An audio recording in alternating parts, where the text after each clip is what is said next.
Throughout my entire academic career of high school and part of college, especially in the math area, I've never really learned as good of a trick of what I'm going to share with you today. It is truly, for visual learners, this is something amazing that I hope you guys will be able to use. Just personally, my experience is we call it the hand trick. It's a way for us to memorize the unit circle and quickly come up with, given an angle, what is the trig values equal to in that case? And in high school, I was never taught this. I had a trig unit in there. They never taught it. I then went on to pre-calculus in my college, and I was never taught that either. So I'm starting calculus 1. I self-studied over the summer, but when we got to the unit, I saw this video that the professor had put, and it was called the hand trick, and I was like, the hand trick? I've never heard of this before, right? This should be revealed. So I watched the video, and it's something very interesting, and I want to show you guys what that is right now. Let's get into it. Okay, so what exactly is the hand trick? How does it work? Maybe you learned it, and if you did, that's wonderful. But if you're like me and who has never learned it before, this is how the hand trick works. So imagine you just put your hand out. Could be your right or your left. It does not matter because, quite frankly, it's a vertical thing that we're doing, not a horizontal one. So pick your left or right hand and put it out. All right, assign your thumb to be cosine of theta. So that will just be the function cosine of theta, this thumb right here. And our pinky, well, if that's cosine, well, this is sine. Don't be scared yet, guys. It's not that bad. Trust me. Now, these middle three fingers are going to be representing angles.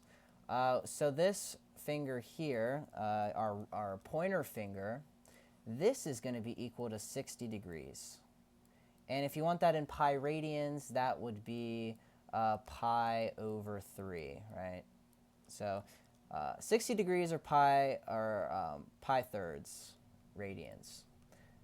Make your middle finger the one where if you are really mad at someone in traffic and they're really pissing you off, you just throw it up because you're mad at them, the fuck you finger. Basically, this is 45 degrees, and this will occur again, if it's 45 degrees, it's pi over 4 radians. Okay, moving on to our final one. So we have 60 degrees, 45 degrees, and the other angle you're most likely to encounter in trigonometry is 30 degrees. So we know that 30 degrees is equal to pi over 6 radians. All right, so it seems a little complicated. We define the values. How the hell do we use this thing, you're asking? Well, you're in luck.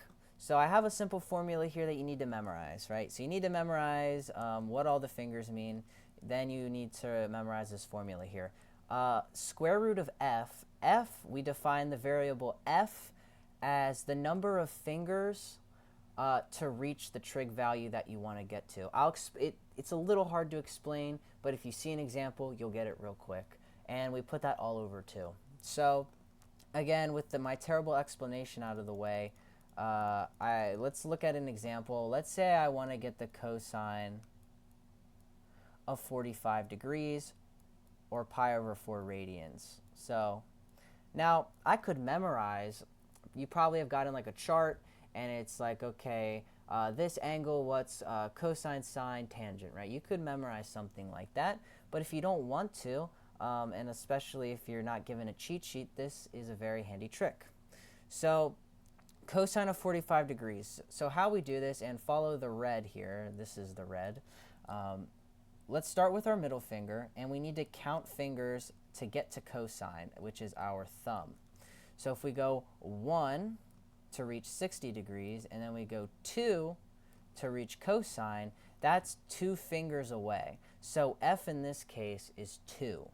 Does that make sense? Square root of 2 over 2 is equal to cosine of 45, right? Pretty simple. Let's do another example, see if you can do this one on your own. Let's do sine of 60 degrees. What would sine of 60 degrees be using the hand trick method? Okay, so the hand trick method you probably noticed, and if you didn't, that's okay. Learning is part of the journey. We start at 60, we go 1, 2, 3. All right, we go 3 fingers over. We go from the pointer to the pinky, and that means F is equal to 3. So square root of 3 over 2 is equal to sine of 60 degrees. Let's do one more. Let's do a little bit of a challenging one.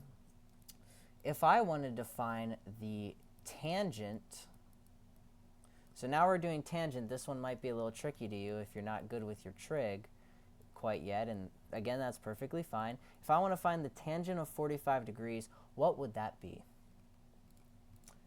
Well, we know that the tangent is equal to sine of 45 degrees over cosine of 45 degrees. And we're just going to continue this down here. So what's sine of 45 degrees? If tangent's equal to sine over cosine, let's first find sine. Well, we do the hand trick here to find what sine of theta is. So we go 1, 2, and we are left with 2 fingers. So that means sine of 45 degrees is equal to square root of 2 over 2. And again, that's going to be all over whatever cosine of 45 degrees is. Cosine of 45 degrees, we go the opposite way to our thumb, and that is 1, 2. Okay, so that means that cosine of 45 degrees, right, if we went 2 spaces over, we went from the middle finger to the thumb. That's 2 fingers, so it's square root of 2 over 2. Okay, so quite simple here. We just want to simplify this. We know that any quantity over itself is 1, right? 1 over 1 is 1. 2 over 2 is 2. 4 over 4 is 4. Square root of 2 over square root of 2 over 2, that's a mouthful, is just equal to 1. So using the hand trick, we can also find the tangent, right? Tangent of any angle, right? We just need to find the respective values. Just remember, cosine is at the top, sine's at the bottom. That's all you got to remember. Middle fingers, the middle 3, they're quite obvious. And then just remembering the formula. Thank you guys so much for watching. That was the hand trick. I thought that was amazing when I learned it. I learned this like a week ago. And when I saw it, I was like, what? How the hell did I never learn this at all? I've taken 2 classes that's covered trigonometry, 3 if you count physics, and I've never learned the hand trick, and it is so helpful, guys. I hope you guys enjoyed this video. If you did, could you drop a like, a comment? And yeah, that's going to be it for this video. I hope you guys have a wonderful day. Bye-bye.